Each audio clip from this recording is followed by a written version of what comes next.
we got the piece in the mail for the first time and all looked at it and had this like bubbling excitement like it was Christmas morning.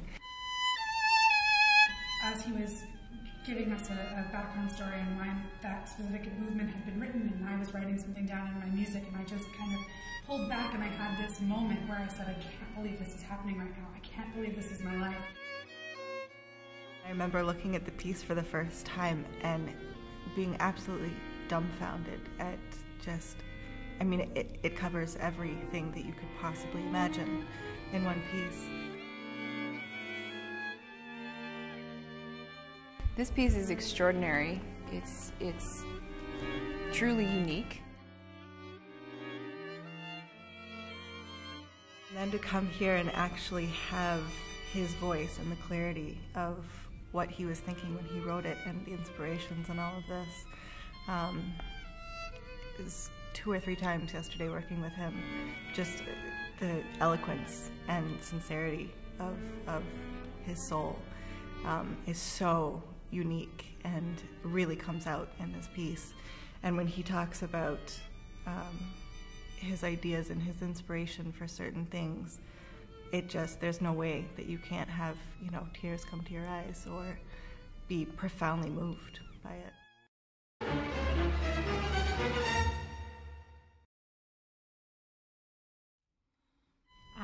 About 1 year ago, we approached our dear friend and mentor and professor from our days at the New England Conservatory, John Heiss, and we asked him if he had written any string quartets, and if he hadn't, would he be interested in writing one for us? And surprisingly, he was totally down to do that. No, when you're working on music that you like with people that you like, you know, the world's in a good condition when that's happening, and it feels awesome. For these people, I thought, this is the time. Because I like very much composing for specific people, knowing who they are, what they have as skills, and also their personalities. A lot of my best pieces have been written when I had somebody particular in mind. So I wrote in 2001 a work for flute and piano called Whimsies, which is 8 short movements, all of them pretty funny.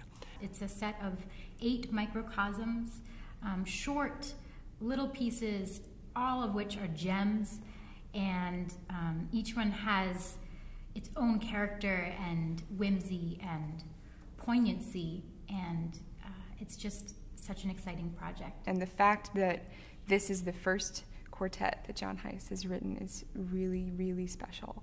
We are so honored to be able to do this with him. It's like exploring a new world. You hear these stories of oral tradition of musicians that we've all worked with and mentors that go back years and years of having worked with composers and how it gets passed down, and to live that and to be a part of that from the very beginning, and to have this piece written and be the first ones that get to pioneer it and hopefully then be the ones that get to pass it down and teach it to the next string quartet who's going to play it and to the next student who is interested, I think is a huge part of the tradition of what we do, and I think to be part of the initial experience of that is just incredible. At the C of the cello, not too high. Add the F of the viola, higher. We just love everything he brings to the art of music, his intellect and his stories, and to be able to play a piece written by him is just such an exciting opportunity for us. What happened in the rehearsal was I wanted to get the chords tuned exactly right. And I found that I had to change the spelling of some of the notes. We changed a B flat and a D flat to an A sharp and a C sharp in the cello. And then it suddenly made the violist able to find the pitches better.